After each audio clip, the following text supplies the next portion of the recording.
안녕하세요. 소리의 가치입니다. 구독과 좋아요, 알림 설정 부탁드려요. 오늘의 사연 시작할게요. 결혼 3주년을 앞둔 아내이자 돌을 앞둔 아들의 엄마입니다. 초등학교 동창과 긴 연애를 하고 제 나이 22살에 일찍 결혼을 해서 친구 같은 남편과 서로 죽이 잘 맞아 나름 큰 불만 없이 행복하다고 스스로 자부하며 살았습니다. 그런데 주말에 제가 남편의 페북을 보고 상처받는 일이 생겼네요. 우선 저는 SNS는 전혀 하지 않습니다. 반면 남편은 모든 계정을 다 가지고 있는 걸로 알고 있어요. 연애 기간도 길고 그때부터 지금까지 여자 문제는 전혀 없었고 서로 많이 믿어서인지 휴대폰 검사를 하는 사생활은 서로 전혀 터치를 하지 않고 있습니다. 오랜만에 친한 친구가 집에 놀러 와서 아들을 보고 사진을 찍어서 페북에 올려도 되냐고 묻기에 괜찮다고 하였고 친구가 그 자리에서 올리니까 바로바로 댓글이 달리더라고요. 그 친구와 저의 친구들이었는데 아들 이쁘다고 저보고 가입해서 가끔 사진도 올리고 하라는 말에 그럴까 하며 친구와 함께 바로 페북 계정을 만들었습니다. 지인들을 친구 추가하다가 남편도 해야겠다 싶어서 남편 페북에 처음으로 들어갔다가 큰 충격을 받았는데요. 여자들과 타임라인에 글 쓰고 댓글 달고 심지어 저에게 말하지 않은 여자 남자 모두 섞인 술자리에서 어떤 한 여자분과 얼굴을 맞댄 사진 그리고 친구 추가된 사람들을 확인하니 외모가 상당히 출중한 분들이 많더라고요. 서로 모르는 지인이 없는데 처음 듣는 이름의 여자들. 근데 사실 그 정도를 바람피는 거라고 하진 않잖아요. 또 친구와 있던 상황이라서 아무렇지 않은 척하고 저녁에 남편이 퇴근했을 때 슬쩍 페북 계정 만들었다고 하니까 정말 아무렇지 않게 그러냐고 그럼 친추하지 그랬어 하더군요. 내가 너무 오버하나 싶어서 알겠다고 하고 모바일로 들어가서 남편에게 술자리 사진을 물어보았습니다. 회식했어? 하고요. 그랬더니 회식했을 때일걸 그러면서 얼굴을 맞댄 여자가 상사인데 자기를 동생처럼 귀여워해주고 있다고 하면서 결혼도 했고 아이도 있다고 하더라고요. 제가 누가 뭐래? 하니까 여보가 오해할까봐 그렇지 이러면서 오해하면 안 돼 하길래 알았다고 하고 남편 페북을 계속 봤어요. 평소 같으면 바로 씻으러 가는 사람이 안 가고 제가 보고 있는 걸 옆에서 계속 보고 있는 거예요. 제가 씻으러 안 가냐 물으니 페북이 은근 어렵다면서 제가 못하는 걸 자기가 가르쳐 주려 한다고 그러길래 됐으니까 얼른 씻고 오라고 했어요. 그런데 계속 뭔가 안절부절 못하는 모습을 보여서 괜히 제가 더 불안한 겁니다. 뭔가 들킬까봐 어쩔 줄 몰라 하는 그런 모습을 보이길래 폰을 두고 채소 다듬어야겠다 하니 들어가네요. 물소리 나자마자 남편 폰으로 페북에 들어가 봤습니다. 그리고 보는데 하늘이 무너지는 줄 알았어요. 좋아요를 누른 게시물을 보니 전부 성인 동영상 아니면 여자들의 노출 사진 그것도 아니면 여아이돌의 안무 영상 같은 거였습니다. 이것까진 그래 아직 25이면 한창 때이고 남자인데 볼 수 있지 라고 생각할 수 있어요. 그런데 메시지함을 보고는 갑자기 이 사람은 누구인가 싶더군요. 5명이 넘는 여자들과 굉장히 많은 양의 메시지를 주고받았는데 그 내용이 서로 성적 농담도 하고 장난인지 진담인지 데이트나 하자. 밥 한 끼 먹는 게 데이트지 뭐. 문화생활 안 한 지 100만 년이다. 나중에 한번 가자. 예뻐졌네. 누구한테 주기 아깝다. 매력있다. 남자한테 인기 많겠네. 왜 남친 없냐? 등등. 어떻게 보면 작업이고 어떻게 보면 그냥 하는 소리 같은 말들을 주고받는 겁니다. 특정 한 여자와 그러면 그 여자랑 뭐가 있나 할 텐데 모든 여자에게 그런 식의 말들을 툭툭 했어요. 그리고 친구 추가했던 여자들 중에 유독 예쁜 여자 2분의 페북을 들어가 보니까 한 분은 레이싱 모델에 한 분은 아프리카 TV BJ분 또 직장 동료인 남자분과는 술자리 얘기하다가 헌팅은 어디 술집이 잘 된다고 우리가 한번 가줘야지 하고 그 동료분이 재수 씨한테 일러야지 하니까 그럼 안 잃을 것 같은 다른 동료분이랑 가야겠다며 그런 메시지를 보고 나서 그냥 침대에 멍하니 있으니까 남편이 씻고 나와서 놀라더니 왜 그러냐 그러면서 달래주기에 페북 내용을 짚어주며 설명 부탁한다고 하니 그냥 온라인상에서 오고 가는 별 감정 없는 말이고 만나자 만나자 한 게 몇 년이라고 단 한 번도 부끄러운 짓 한 적 없대요. 그래서 제가 이건 바람인 건지 아닌 건지도 모르겠다. 확실한 건 나 상처받았다 하니 이게 왜 그런 식으로까지 말할 문제인지 모르겠다고 여보가 너무 일을 크게 만들려고 하네 그러면서 그냥 자기 한 대 치고 기분 풀라더군요. 그리고 아직도 저는 남편 대하기가 서먹하고 자꾸 의심을 했다가 그럴 수도 있는 건가 싶다가 남편이 아무것도 아닌 거에 제가 너무 깊게 생각하는 거다 하면 그거대로 화가 나요. 남편이 제 첫사랑이고 제가 아직 어리다면 어려서 예민한 건가요? 그냥 화 한 번 크게 내고 싶은데 화낼 거리가 아닌 건가요? 추가. 어제 남편 외출하고 아들 자는 사이에 다른 분들의 생각은 어떨까 싶어서 하소연하듯이 써내려간 글인데 이렇게 많은 분들이 봐주시고 댓글도 달아주셔서 놀랍고 감사드립니다. 그런데 한편으로는 당황스럽기도 합니다. 사실 이 글을 쓸 때만 해도 남편 보는 게 불편하고 어색한데 화내기는 뭐한 그냥 그런 사소한 건가 싶었거든요. 제가 무지했던 거겠죠. 댓글 확인하러 왔다가 대부분 남편 행동에 화내시는 분들을 보니 이게 심각한 문제구나 하게 되었어요. 오늘 남편이 퇴근하면 제대로 뭐라고 하고 싶은데 친구한테 방금 이 글 좀 봐달라고 했더니 이미 며칠의 시간이 흘렀고 이제 와서 뜬금없이 화내면 남편이 제대로 인정하고 받아들일 리 없다 하네요. 그냥 이번은 덮고 예의주시 하다가 한 번 더 그러면 터뜨리래요. 근데 댓글들 보니 그러면 안 될 것 같아요. 그러기도 싫고 제가 이런 문제로 아파하고 고민할 날이 올 줄은 상상도 못했던 터라 어찌할 줄 모르겠어요. 당장 오늘 저녁에 남편 얼굴 보기도 두려워요. 두 번째 추가. 생각지 못하게 정말 많은 분들의 댓글에 눈물도 흘리고 용기도 얻어서 오늘 아침 먹고 글 하나 읽어봐 하면서 제가 썼던 글을 보여주었는데요. 처음에 그저 줄줄 읽어나가더니 점점 표정이 굳고 다 읽고 저를 한번 보더니 한숨을 내쉬더라고요. 그래서 제가 댓글들도 전부 읽어줘 하니까 읽어내려 나가더니 이게 이렇게까지 생각할 문제였냐 라네요. 차라리 나한테 직접 말하지 그랬냐고요. 내내 서로 어색하게 앉아서 저는 아들 챙기고 남편은 댓글들 한참이나 보더니 마음 아프게 해서 미안하다고 자기가 너무 쉽게 생각했었다. 의미 없이 한 말이었고 실제로 만나지도 않았고 결코 마음 준 적 없다. 페북에서 장난식으로나 그러지 따로 카톡이나 전화하는 연락은 한 적 없다고.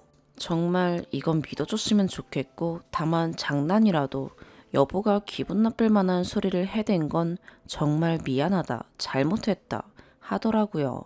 솔직히 그거 다 듣는데 아무 느낌도 안 나고 그냥 그거 지금 다 변명으로밖에 안 들리네요. 내가 자기를 정말 잘한다고 생각했는데 그게 아니었고 자기가 하는 말이면 무조건 의심 없이 믿었는데 이젠 그럴 수 없겠다 라고 했어요. 남편과 갈등 자체가 처음이고 그동안 작은 말싸움도 하지 않은 터라 남편도 적잖이 충격을 받은 것처럼 무릎 꿇고 하라는 거 다 하겠다고 싹싹 빌면서 SNS 다 끊던가 가족 사진 걸고 아들한테 부끄러울 언행은 절대 하지 않겠다기에 사실 이혼할 거 아닌 이상 그냥 넘어가는 게 맞는 거겠지만 그냥 덮기에는 여보 얼굴 보기가 불편해서 얘기해야겠다고 생각했다. 확실한 건 앞으로 나는 당신이 하는 말을 신뢰하지 못한다고 제발 예전처럼 신뢰감을 회복할 수 있도록 노력해줘 하면서 얘기를 끝냈습니다. 앞으로 잘하겠다, 신뢰를 회복시켜 주겠다 하니 어느 정도는 더 두고 보려고 합니다. 그 후에도 남편이 또다시 잘못을 한다던가 제가 더 이상 남편의 말을 의심으로 먼저 받아들일 때 그땐 글쎄요, 어찌 될지 모르겠지만요. 다시 한번 제 글 읽어주시고 공감해주시고 조언해주신 분들 한 분 한 분 감사드립니다. 세 번째 추가, 4개월 전 남편의 페북을 보고 상처받았다던 아내입니다. 주위 사람들에게 조언을 구하기엔 남편의 행동이 부끄러웠던지라 올린 글에 진심 어린 댓글을 달아주셔서 힘이 많이 되었는데요. 불과 5개월도 되지 않은 지금 강하게 나가라시던 댓글들을 보고서도 그렇게 하지 못한 제가 참 많이 원망스럽습니다. 현재 상황만 말씀드리자면 저는 지금 아들과 집을 나온 상태입니다. 그 일이 있은 후 페북 계정이며 SNS 계정들을 모두 삭제하고 남편도 많이 자숙하는 듯 보였습니다. 적어도 겉으로 보기에는요. 그런데 사람이 참 한 번 그런 일이 있고 의심을 시작하니 이후에도 종종 제가 남편을 의심하게 되더라고요. 제가 결혼 후 출판 광고 쪽 일을 하게 되었는데 입사 후 바로 아이가 들어서는 바람에 즉시 관두고 아이 돌까지만 쉬다가 제 입사를 하는 방향으로 편의를 봐주셔서 슬슬 아들 돌과 제 입사를 준비해야 하는 상황이 되었어요. 남편이 회사 일로 바쁘다고 해서 돌잔치 업체 성정이며 답례품 등을 혼자 준비했고 아들의 성장 과정 영상도 직접 만들고 굉장히 정신없지만 나름 행복하게 보냈어요. 남편이 정말 도와준 게 하나도 없지만 그 당시에는 남편이 일을 하기에 바쁘고 나는 그에 비해 시간이 많으니까 당연히 저의 일로 여겼고 불평도 없었습니다. 아들 돌잔치를 일주일 정도 앞두고 제가 갑자기 의심병이 도져 남편의 카톡 확인을 하였습니다. 그 일이 있고 난 후 남편은 제게 모든 걸 오픈하겠다며 휴대폰이며 카톡이며 모든 비밀번호를 없앴기에 가끔 남편이 늦는 날이나 잔업이 남았다는 날에는 확인을 해보았는데 특별히 수상한 걸 찾을 수는 없었습니다. 그런데 하필 그날따라 휴대폰 보자는 제 말에 남편이 조금 꺼려하기에 봤더니 카톡에 SJ라는 이름의 사람이 비트윈 안 봐? 이렇게 톡을 하나 보냈더라고요. 비트윈이 뭔지 몰라서 검색해보니 커플들이 쓰는 메신저더라고요. 그런데 아무리 찾아봐도 남편 폰에 비트윈이라는 어플이 없기에 혹시나 해서 앱 숨기기를 눌러보니 숨긴 어플로 체크가 되어 있었습니다. 소름 끼치게도 비트윈 어플을 숨겨놓고 알림은 꺼둔 채 집에서는 다정한 남편, 자상한 아빠인 양 굴었던 걸 떠올리니 심장이 터질 것처럼 뛰고 도저히 진정이 되지 않아 아들을 들쳐 업고 남편 폰을 들고 차에 타서 대화 내용을 읽었습니다. 기념일이 등록된 걸 보니 만남을 가진 지 이제 2개월 정도 되어 보였습니다.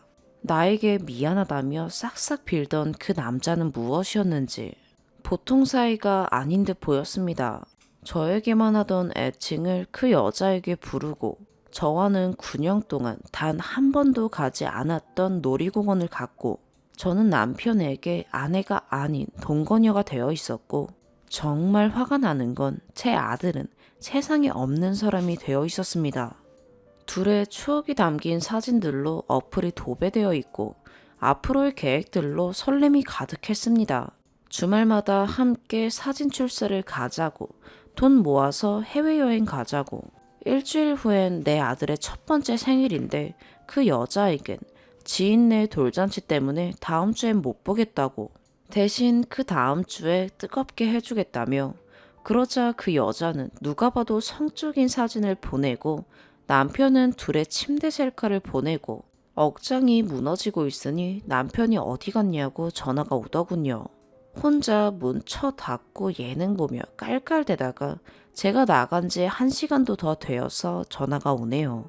아무런 대꾸 없이 그냥 끊어버리고 친정으로 갔습니다. 아들 재우고 밤 늦게 약주 드신 아버지께서 집에 오셔서 남편을 찾습니다. 아버지에게 남편은 어릴 때부터 본 귀엽고 싹싹한 아들 같은 존재인데 바람소리에 세상 천하의 제일 나쁘고 쓸모없는 놈이 되었습니다.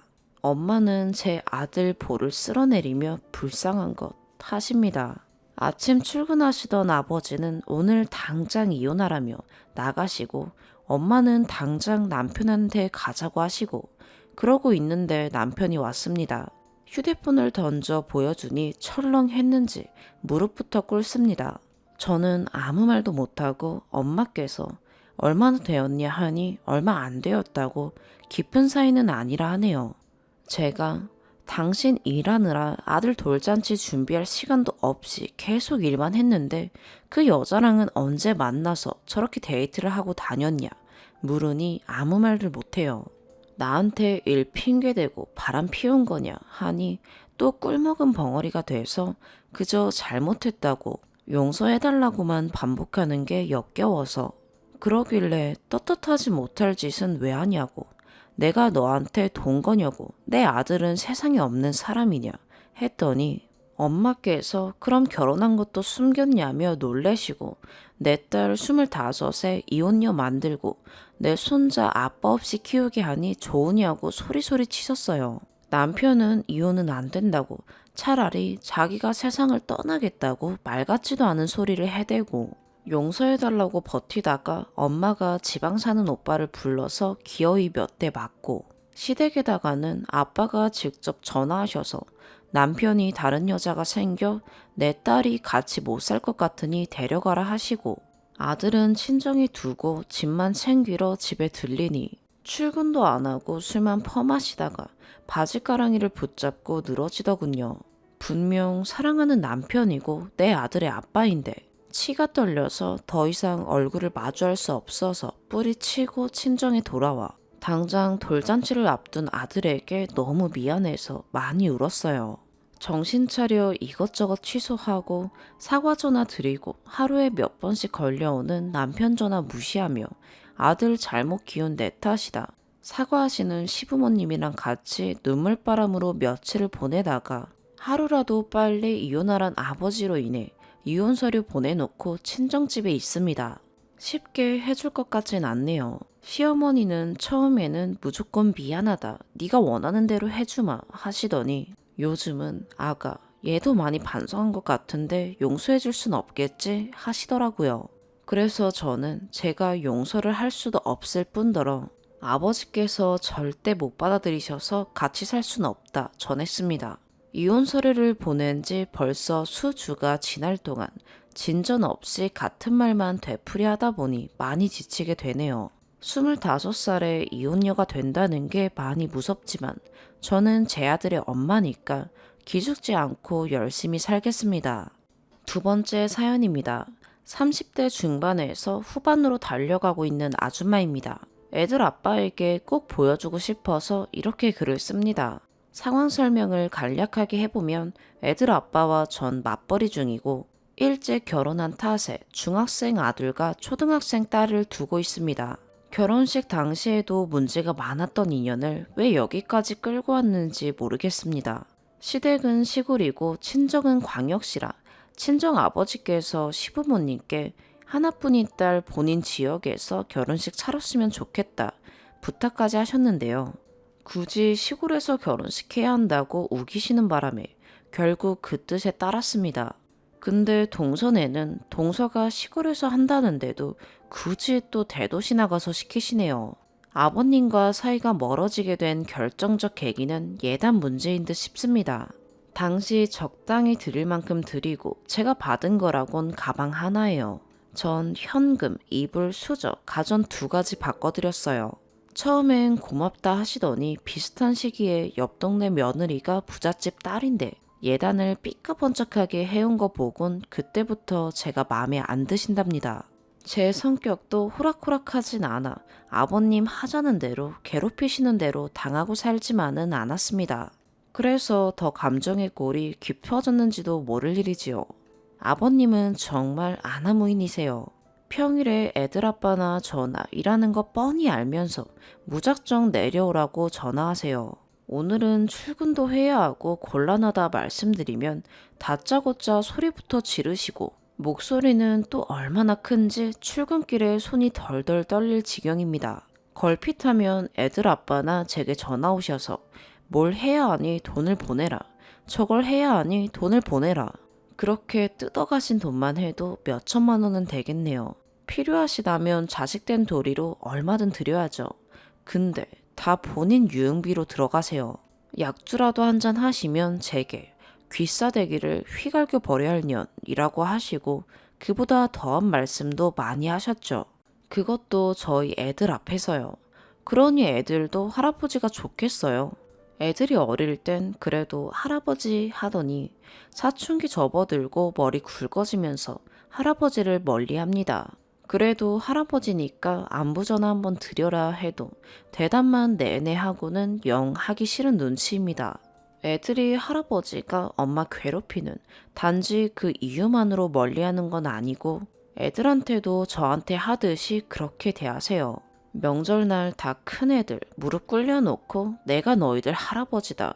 집에 오면 할아버지 안녕하십니까? 하며 90도로 인사하라고. 꼭 허리가 숙여져야 한다며 애들한테 1시간은 설교하십니다. 그러니 민감한 시기에 애들이 곁에 가고 싶겠나요? 애들 안부 전화 한번 안 한다고 저한테 또 야단이세요. 제가 애들을 선동하고 있다고요. 참나, 한창 사춘기인 애들을 엄마가 이렇게 하란다고 하고 하지 말란다고 안 하나요? 오히려 제 말을 안 들어서 매일이 전쟁인데요. 그 와중에 재작년 시어머님께서 암으로 돌아가시고 그래도 시어머님 계실 땐 사고는 안 치셨는데 꽃뱀 할머니한테 물려 집 문서까지 내줄 뻔하질 않나. 온 동네 사람이 다 아버님 좀 모셔가라고 매일 다른 영감님들이랑 싸움질 하신다며 난리였어요. 파출소든 경찰서든 몇 번을 드나들었는지 애들 아빠랑 퇴근하고 몇 번을 시댁에 내려갔다 왔는지 정말 힘들게 살던 세월이었죠. 애들 아빠요. 그래도 지 아버지라고 찍소리 못합니다. 애들 아빠가 제일 답답하다고 느끼는 것도 아버지가 아들 무서운 줄 몰라요. 서방님도 마찬가지로 애들 아빠처럼 우유부단하고요. 사고 치면 뒷수습하고 그걸로 끝이죠. 그러니 세상 무서운 줄 모르고 심심하면 사고 치고 뒷수습은 어차피 아들들 내외가 해주니까요. 그러던 중에 동네에서도 거의 반 쫓겨나듯 저희 집으로 모시게 됐어요. 안 모실 수 없는 상황이었네요.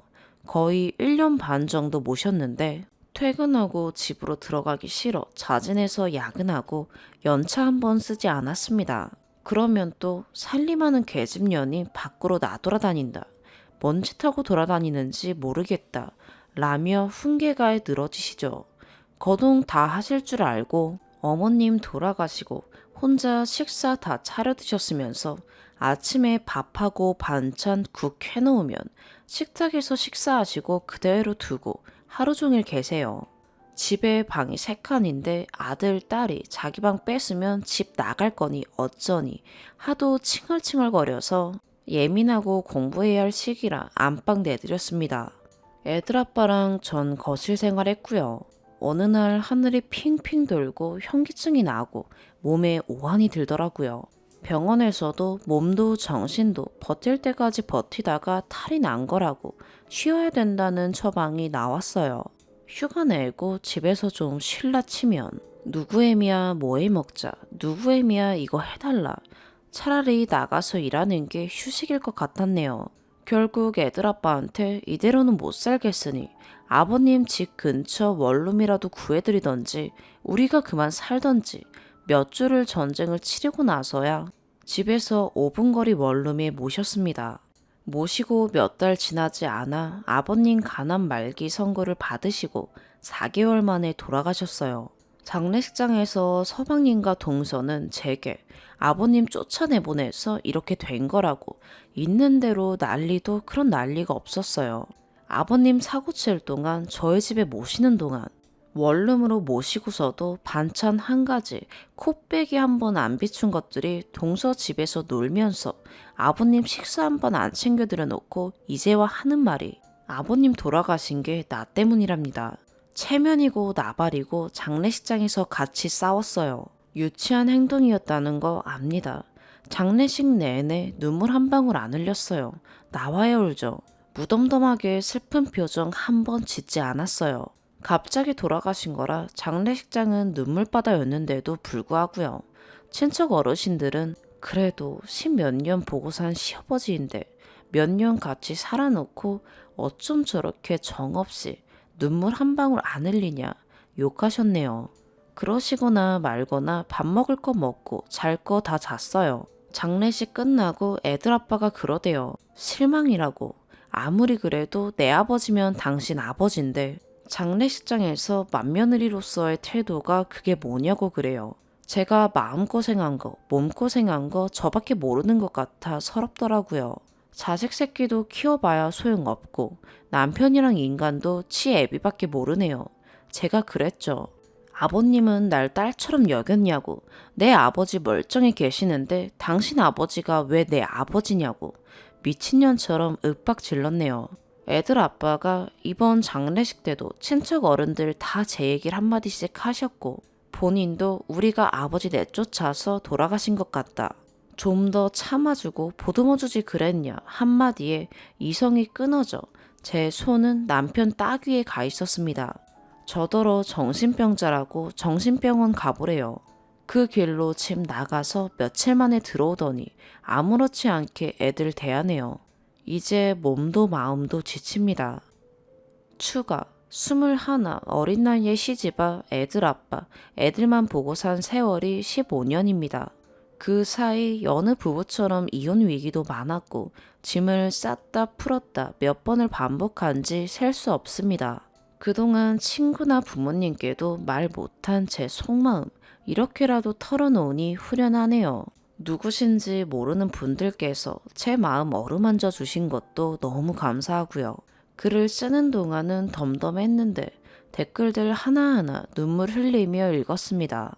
다시 뒤돌아보니 새벽에 일어나 애들 아빠 아침밥에 시아버님, 아침 점심밥까지 정신없는 전쟁을 치르고 밤에 녹초가 되어 들어오면 널브러진 설거지, 빨랫거리들 다 정리하고 나면 그대로 쓰러지듯 잠이 들었던 시간들. 내가 무슨 짓을 하고 산 건가 싶습니다. 글에 적어 놓았듯 퇴근 후 애들 아빠에게 보여줬고 저희는 또 전쟁을 치렀습니다. 얼굴도 모르는 남한테 집안 얘기를 하고 싶었냐.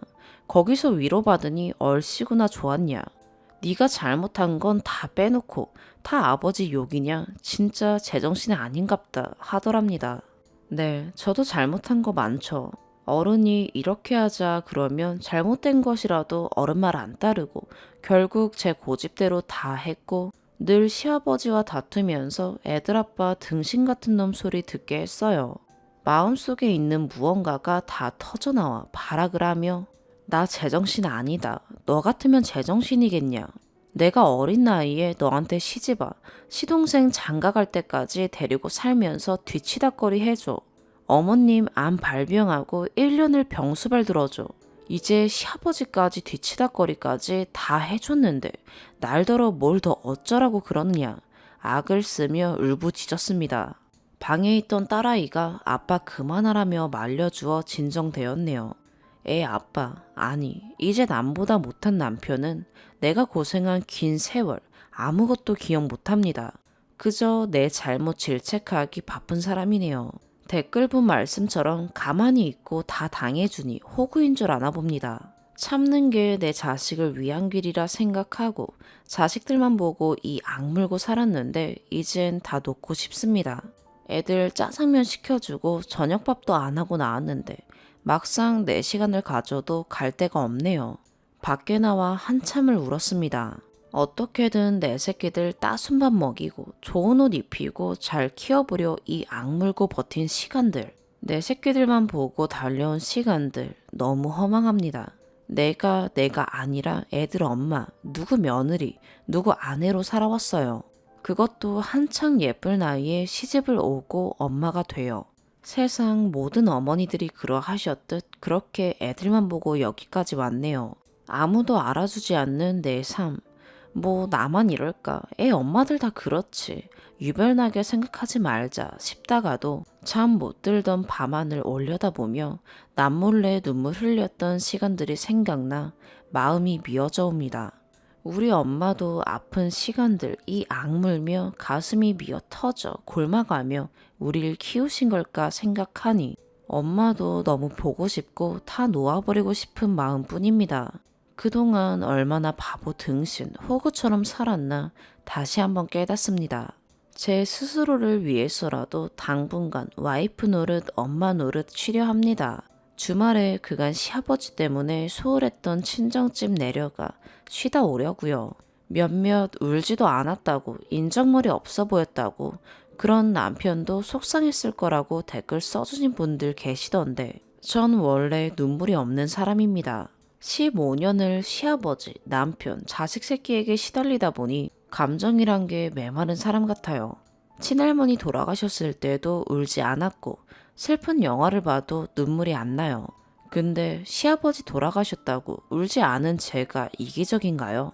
친척 중에 사위 부모가 이혼했다는 이유만으로 편견을 가진 분이 계셔서 당장 이혼은 힘들 것 같습니다. 어차피 시아버지와 사이 틀어지면서 저뿐만 아니라 아이들까지 아빠랑 틀어지게 되었고 아들은 경기를 일으킬 정도로 아빠를 싫어합니다.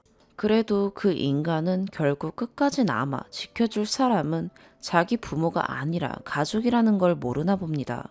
아이들 커서 시집 장가 갈 때까진 아이들 보고 버텨보려 합니다.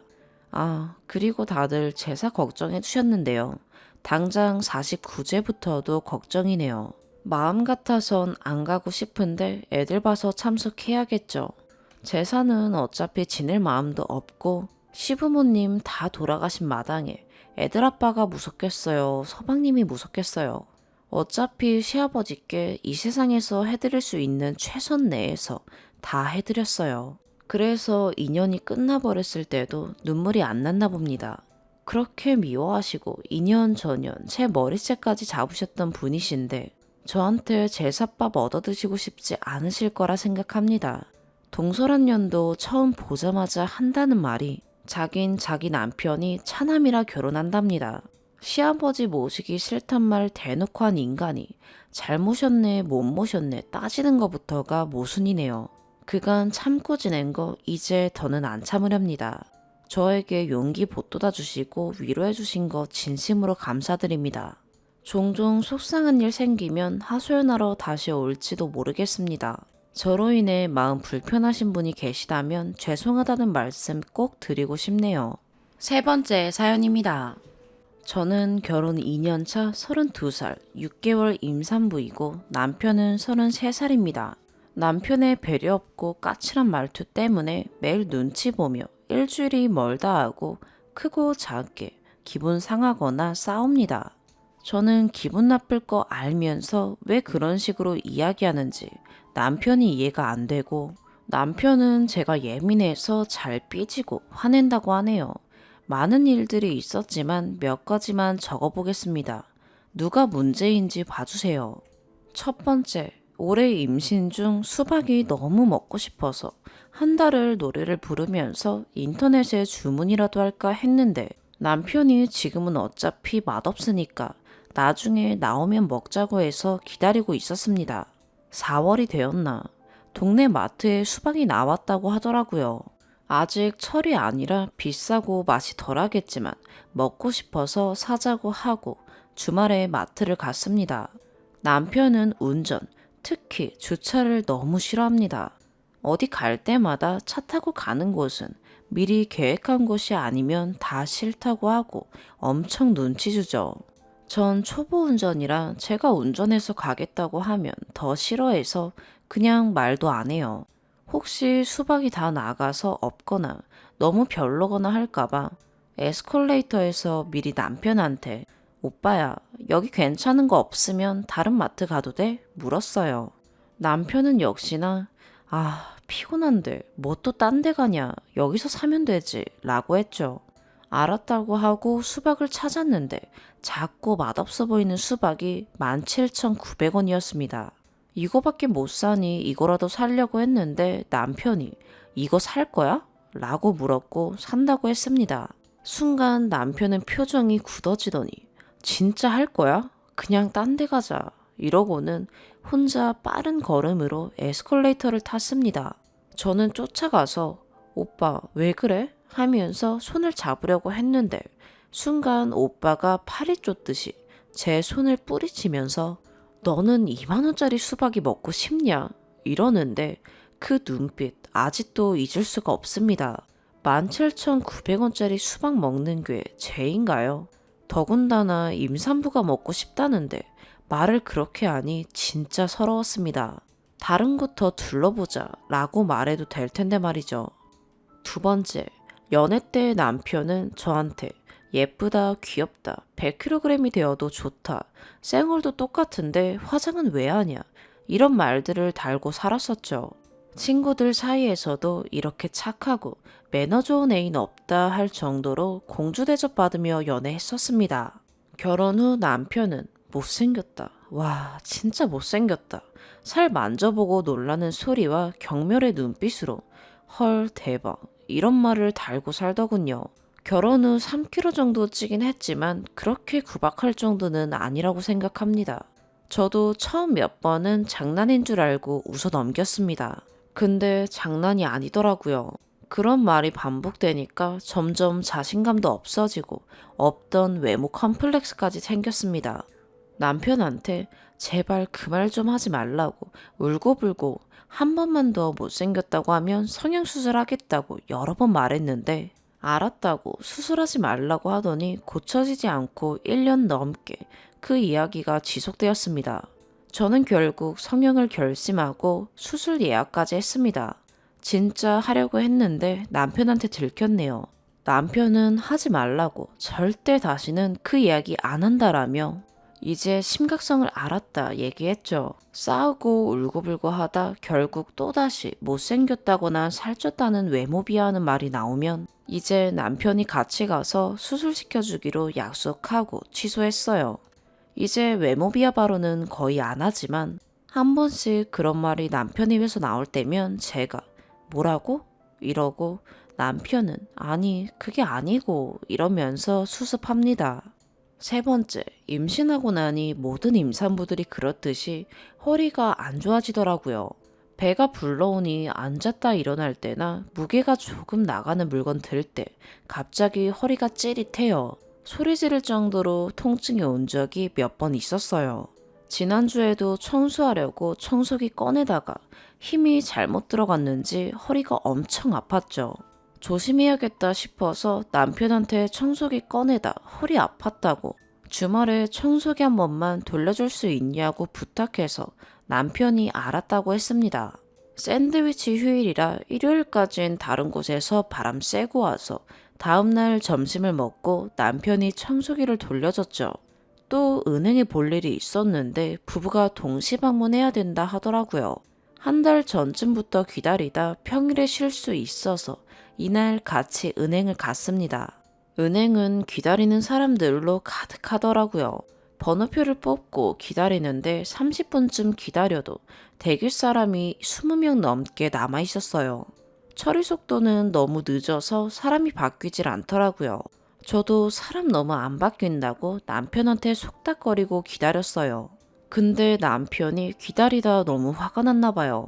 청소도 제대로 안 해서 휴일에 청소기 돌리게 만들더니 또 은행에서 하루 종일 기다리게 만드네. 내 휴일 다 날아가고 이게 뭐냐 이러면서 짜증내는 거예요. 내일도 쉬는데 말이죠. 그 장소는 대기 의자가 몇 줄로 긴 의자가 따닥따닥 붙어 있고 저희는 가운데쯤 앉아 있었고 사람들은 모두 조용했습니다. 남편이 일부러 크게 이야기한 게 아니라 주변이 너무 조용해서 다 들리는 정도요. 짜증나는 건 이해하는데 거기서 그렇게 말하면 저는 뭐가 됩니까? 저도 욱하는 거 참고 조용하라고 그랬는데 남편이 계속 궁시렁거립니다. 진짜 화날 것 같아서 조용히 좀 해. 집에 가서 얘기하자. 이랬더니 남편은 더 크게 뭐 내가 없는 말 했나? 집에서 하는 것도 없는 게 이러는 겁니다. 전 결혼 전부터 남편에게 맞벌이 할 건데 임신 기간이랑 아기 어느 정도 키울 기간에는 맞벌이 할 자신 없다. 임신 때는 푹 쉬고 내 손으로 아기 좀 키우고 나서 맞벌이 하겠다고 이야기했었고 남편도 흔쾌히 동의했습니다. 물론 형편이 어려우면 맞벌이 하겠지만 남편 연봉으로 생활하기 충분합니다. 결혼 후 맞벌이 할 때는 반반씩 집안일 했고 제가 일 그만두고 나서는 제가 다 했죠. 남편이 하는 건 쓰레기 버려주는 일, 한 달에 한 번 정도 화장실 바닥만 솔로 밀어주는 일 말고는 없네요. 주말 아침엔 전 늦잠 자고 점심부터 먹어서 남편이 자기 아침은 챙겨 먹습니다. 근데 이게 도와주는 건 아니잖아요. 남편은 자기 아침 스스로 챙겨 먹는 일이 대단히 큰일이라 생각하는 듯 합니다. 뭐 전업주부면 당연히 집안일 다 하는 게 맞죠. 저는 제 할 일은 한다고 생각하는데 남편은 잔소리가 심했습니다. 여기 더럽다, 빨래를 안 한다 하면서요. 둘이 살면서 이틀에 한 번 세탁기 돌리면 많이 돌리는 거 아닌가요? 저는 자주 나가지도 않고 빨래라곤 수건 속옷 정도밖에 없어서 거의 남편 혼자 빨래입니다. 남편은 매일 운동을 하고 자주 씻고 빨래가 많이 나와 이틀에 한 번 무슨 일이 있어도 3일에 한 번은 세탁기 돌렸습니다. 남편은 자기 셔츠 안 빨아놨다고 뭐라고 하는데 제가 빨 옷은 빨래통에 넣어놔야 안다고 내가 어떻게 알고 찾아서 빨래를 돌리냐.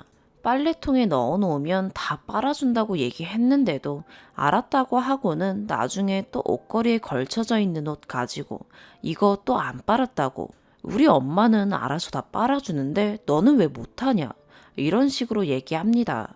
그리고 청소는 제가 보기엔 괜찮습니다. 모델하우스만큼 깨끗하다고는 말 못하고요. 그냥 다른 사람들 집 놀러 가면 청소 상태가 다르잖아요. 딱 보통만큼 그냥 일반 가정집 같습니다. 생활하다 보면 항상 깨끗하진 않잖아요. 조금씩 더러워지고 치우고 그런 건데 자꾸 더럽다고 잔소리해서 그렇게 더러우면 나한테 말하지 말고 오빠가 청소해라 라고 이야기했더니 그 뒤로는 살짝 잔소리가 줄어든 것 같네요. 식사는 매일 운동하는 사람이라 자기 관리가 끔찍합니다. 아침, 점심, 저녁 닭가슴살만 먹어요.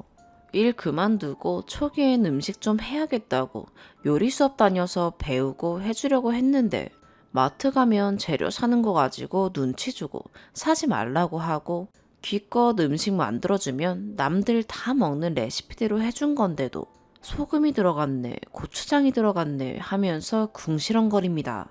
관리한다고 저염식으로 먹어서 소금이나 양념 들어간 음식 싫어합니다. 해주고도 욕 얻어먹기 짜증나서 아예 끊고 그냥 해달라는 닭가슴살만 해줍니다. 아침엔 닭가슴살에 과일 2가지 넣어서 닭가슴살 주스 만들어주고 점심엔 구운 닭가슴살, 삶은 달걀, 과일 1~2가지 보충제, 양파즙 해서 도시락 싸주고요. 저녁엔 닭가슴살 다른 반찬, 현미밥 해달라는 대로 해줬습니다. 대단하지 않지만 요즘 점심 도시락까지 싸주는 부인 잘 없잖아요. 매일 신경 써주는 정성 정도는 알아줬으면 좋겠는데 집에서 하는 것도 없는 게 라는 말을 종종 들어서 제가 이 말 엄청 싫어합니다. 근데 또 했네요. 제가 그렇게 잘못했나요? 4번째, 그 사람 많은 은행에서 임산부 부인한테 그렇게 무안을 줘야 했을까요? 너무 열받고 수치스러워서 가방 들고 그냥 나왔습니다. 남편이 따라오면서 왜 또 그러냐? 아니야, 그냥 들어가자 이러는 거 됐어. 휴일인데 집에 가서 쉬어 하고는 빠른 걸음으로 걸어갔죠. 평소에는 조심조심 천천히 걷는데 그땐 너무 열받아서 다리에 힘도 많이 들어갔을 테고 쾅쾅 뛰는 것처럼 빨리 걸었나 봅니다. 남편도 더 안 말리고 저를 앞질러서 걸어갔고 집에 도착하니 허리가 아팠습니다.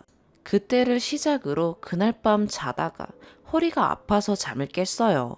눕지를 못하겠더라고요.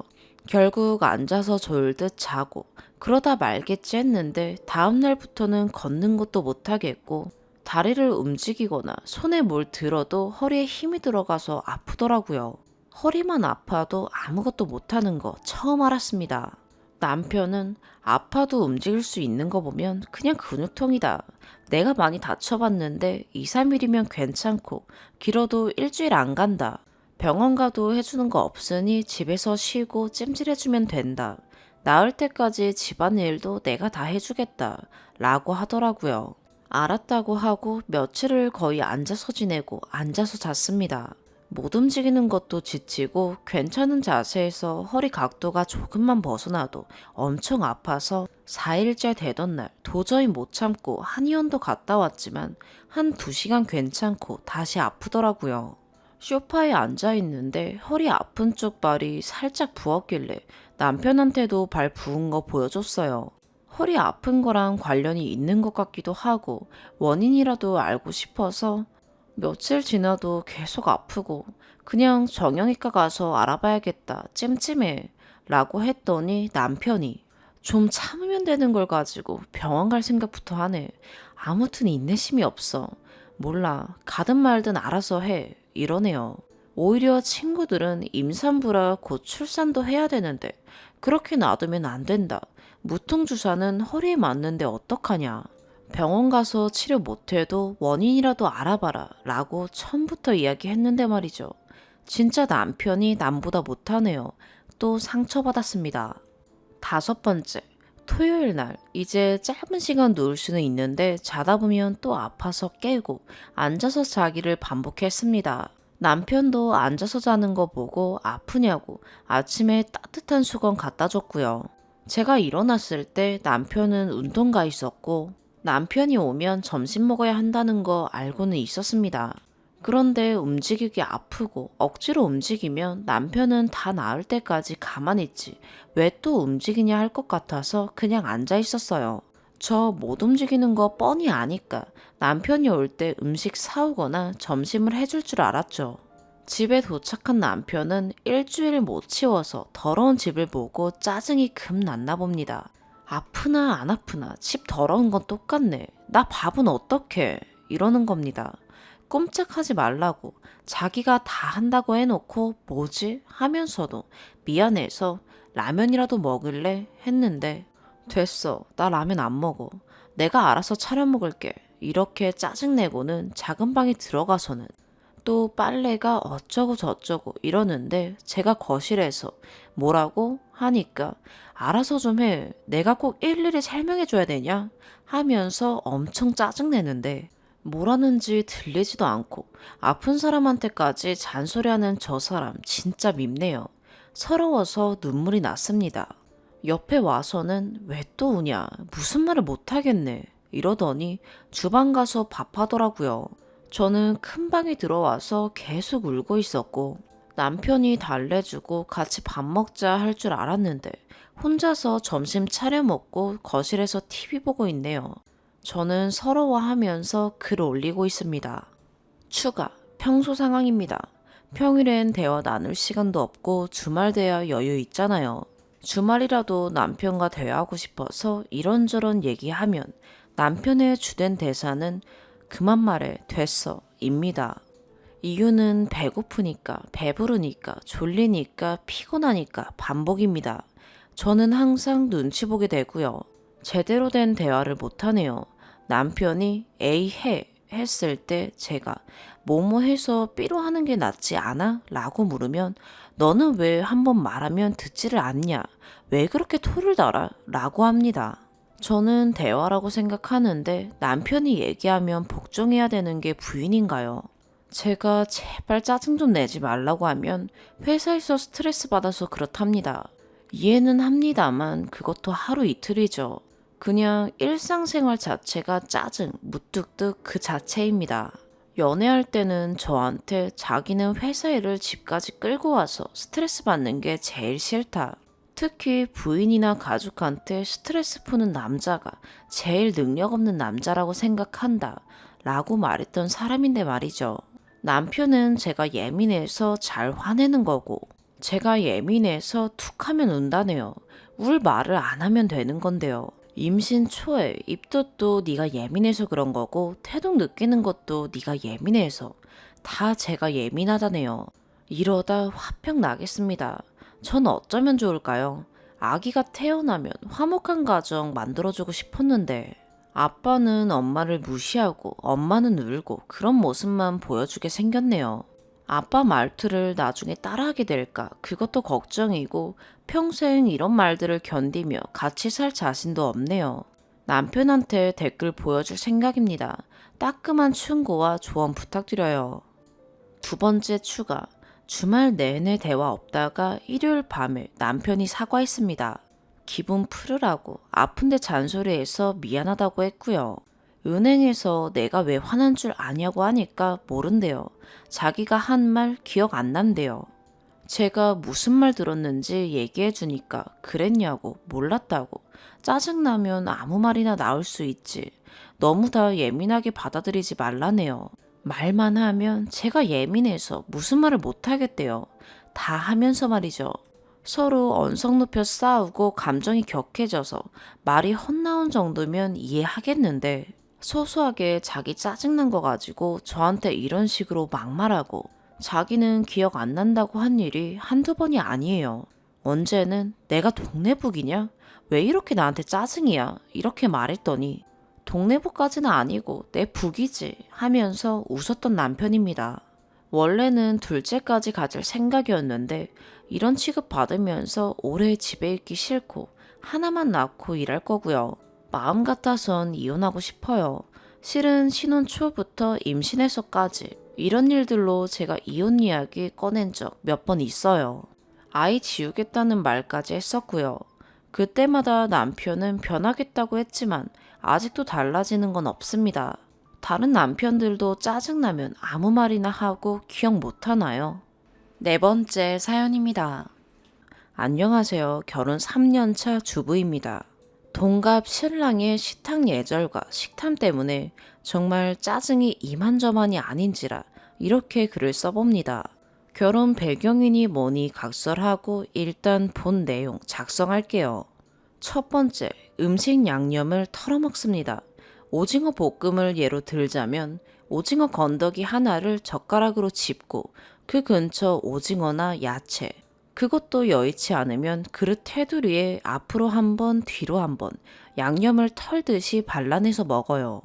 짜거나 매운 음식을 못 먹는 입맛이라면 모르겠는데 정작 그런 자극적인 음식은 신랑이 저보다 더 좋아합니다. 입안에서 돌아다니는 양념 가루들이 싫어서 그렇대요. 양념 털어내도 매운맛이며 짭조름한 맛이 다 배어있는데 뭐 어떠냐면서. 저희 집은 고춧가루며 마늘이며 다 친정에서 농사지은 것 가져다 먹는데 양념이 너무 아까워요. 김치도 마찬가지입니다. 흰 줄기 부분도 슥슥 발라서 먹고 잎사귀 부분은 아예 쫙 펼치고 수저로 긁어 양념 털고 먹습니다. 그러니까 음식 하나를 젓가락으로 집으면 그걸 그냥 입에 안 넣고 흔들흔들 몇 번씩 한다고 보시면 됩니다. 고춧가루 돌아다니는 맛이 오죽 싫으면 저럴까 싶어서 믹서에 고춧가루를 한 번 더 곱게 갈아서 요리하니 덜하기는 한데 맞벌이다 보니 집에서만 밥을 먹는 게 아니잖아요. 미치겠어요. 제일 좋아하는 건 간장으로 볶은 야끼우동에 캡사이신 한두 방울 뿌려주는 이런 거입니다. 맵고 짭조름한데 양념이 입에 걸리는 게 없어서 좋다네요. 두 번째, 어느 날 쇼핑 후 푸드코트를 같이 갔어요. 신랑이 세트 메뉴를 골똘히 보고 있길래 저 먹을 만한 것으로 대충 알아서 주문해달라 부탁하고 화장실이 너무 급해서 다녀왔어요. 제가 메밀 알러지 있는 거 뻔히 알면서도 굳이 메밀국수가 포함된 세트로 똑같이 두 개를 주문해놨더라고요. 정색했더니 깜빡했다. 그냥 같은 거 두 개 시켜야 음식이 빨리 나오니까 무의식 중에 그랬다 미안하다 하길래 일단 그러려니 했습니다. 그리고 음식이 나왔길래 메밀국수는 신랑 쟁반으로 밀어주고 저는 돈가스를 하나 입에 넣었죠. 근데 신랑이 자기 돈가스를 하나 먹어보더니 갑자기 제 접시에 돈가스를 두 조각 집어가면서 하는 말이 돈가스 속 부분이 덜 익어서 돼지 냄새가 나는 것 같길래 혹시 너 것도 그런가 해서 먹어봤다 라네요. 어이가 없어서 먹는 걸로 뭐라 할 수도 없고요. 그리고 물만두는 식사 마무리로 후루룩 먹고 싶어서 안 먹고 있었는데 하나 집어가면서 또 하는 말이 역시 직접 빚는 만두가 아니고 식단 만두라 맛이 좀 그래서 안 먹는 거냐 랍니다. 참고로 식사 시작쯤 제가 준 메밀국수는 손도 안 대고 있다가 식사 마무리로 먹더군요. 어차피 제가 건들지 못하는 메뉴니까요. 세 번째, 튀김옷을 벗겨 먹는 이상한 습관도 있습니다. 돈가스 같은 크로켓이나 치즈스틱 같은 빵가루 튀김은 좋아하는데 평범한 밀가루 반죽 튀김은 그냥 먹지를 않아요. 그것도 김말이나 야채 튀김처럼 해치가 어려운 건 그냥 먹는데 오징어 튀김이나 새우튀김, 계란튀김, 고구마 튀김 이런 건 꼭 튀김옷을 벗기고 먹습니다. 이건 솔직히 어떻게 먹든 상관할 바는 아닌데 문제는 벗긴 튀김옷을 제 앞에 놓고 그리고 자기가 좋아하는 튀김은 일단 미리 벗겨 놓습니다. 이게 무슨 말이냐면 모듬 튀긴 한 봉지 펼쳐 놓으면 한번 쫙 스캔한 다음에 일단 자기가 좋아하는 튀김은 골라서 벗기기 좋도록 부려뜨려서 던져놓거나 반이라도 벗겨서 자기 앞에 갖다 놔요. 찜한다고 해야 하는 건가요? 다이어트 하는 친구가 그러는 걸 보긴 봤는데 신랑 의도는 그런 것도 아니고 그냥 그게 맛있대요. 기름에 들어갔다 나온 그 재료 그대로가 너무 좋다면서. 그러지 마라. 같이 먹는 음식인데 그렇게 벗겨서 망가뜨려 놓으면 나는 뭘 먹냐? 너 먹을 것만 벗겨서 먹어라 말을 해도 그때뿐입니다. 핑계는 다양합니다. 이렇게 해놔야 튀김 반죽 속에 열기가 빠져나와서 먹기 좋게 식는다. 반죽이 맛이 없어서 그랬다. 등등. 네 번째, 맞벌이다 보니 간혹 끼니 때가 맞지 않는 날은 혼자 먹어야 하는 상황이 생기곤 하는데 신랑은 방문 닫고 혼자 먹는 음침한 습관도 있습니다. 야근하고 늦게 들어왔는데 신랑이 안 자고 있길래 저녁 먹었냐고 물어보니 일찍 퇴근해서 일찍 먹었는데 좀 출출하니 라면 끓여 먹겠다고 하더군요. 저는 야근하게 되면 회사에서 피자를 자주 먹곤 하니 뭐 먹을 생각도 없었고 아무튼 씻고 나왔습니다. 그런데 집안에서 라면 냄새만 풀풀 나고 식탁은 휑하더군요. 컴퓨터방 문이 닫혀 있길래 열어보니 거기에 상 깔고 혼자 먹고 있습니다. 그냥 폰으로 뭐 읽으면서 슬슬 먹고 있습니다. 몇 번 그러길래 이 사람이 나 그릇 소리나 냄새 신경 안 쓰이도록 편하게 자라고 배려하느라 저런가 했는데 그냥 자기는 그게 편하대요. 조용하게 동굴처럼 혼자 먹고 싶을 때가 있다나. 딱히 이상하게 뭔가를 하는 것도 아니고 이상한 뭔가를 먹는 것도 아니고 그렇다고 제가 나 한 입만 하는 스타일도 아닙니다. 휴일에 제가 먼저 일어나 신랑이 늦게 일어나서 신랑 식사를 따로 차려주는 상황이면 그 쟁반 들고 저렇게 컴퓨터 방으로 가서 문을 꼭 닫고 먹거나 날씨 선선하고 좋을 땐 베란다에서 먹기도 했어요. 베란다에 티테이블이랑 의자가 있긴 한데 좀 창고 느낌이라 뭘 먹을 분위기는 아닌 것 같아요. 그리고 베란다 문도 꼭 닫고요. 이건 이상하다기보다 도대체 왜 그런지 궁금한 부분이네요. 이상한 식습관 때문에 나한테 트집 잡힐까봐 저러는가 싶어서 잔소리도 참는데 남자들은 나이 들면 자기 동굴이 필요하다더니 그게 저건가 싶기도 해요. 솔직히 좀 걱정되는 건 가끔 어떤 프로그램 보면 폭식이나 이상한 식습관으로 마음을 달래는 사람들을 봤기에 신랑 어디가 불편한 건지 싶어요. 그리고 혼자 먹더라도 마주 앉아 나는 차를 마시더라도 대화하고 싶은 게 와이프 마음인데 말이죠.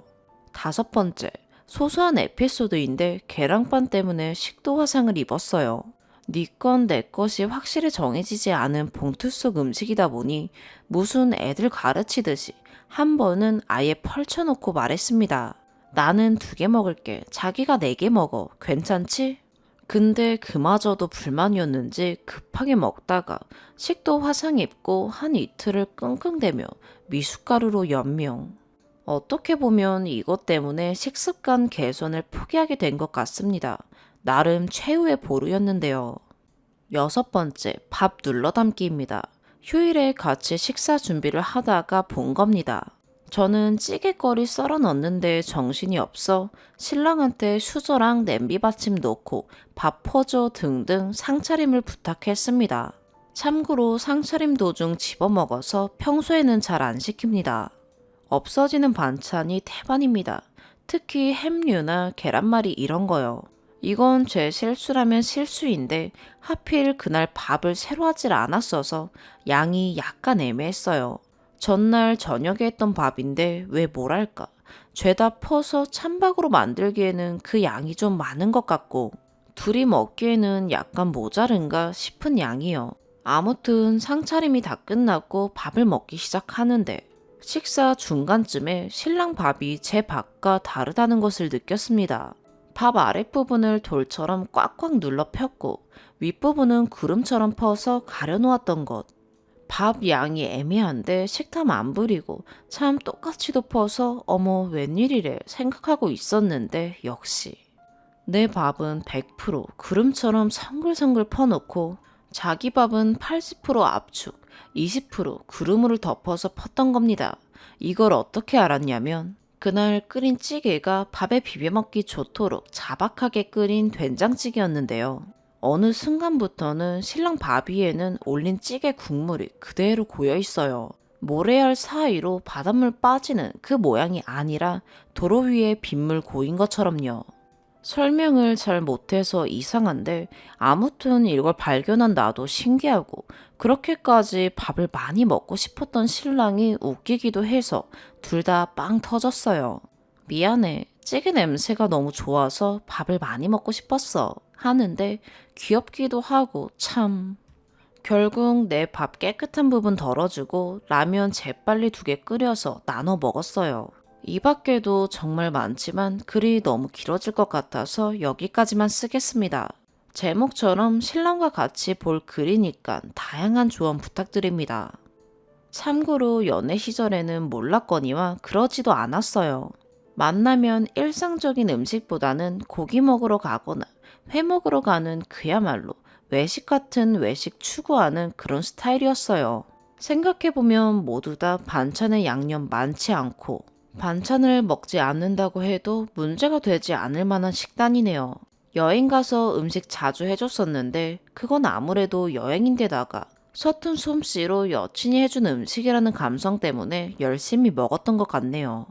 추가, 신랑 점심시간 맞춰서 글 보여줬어요.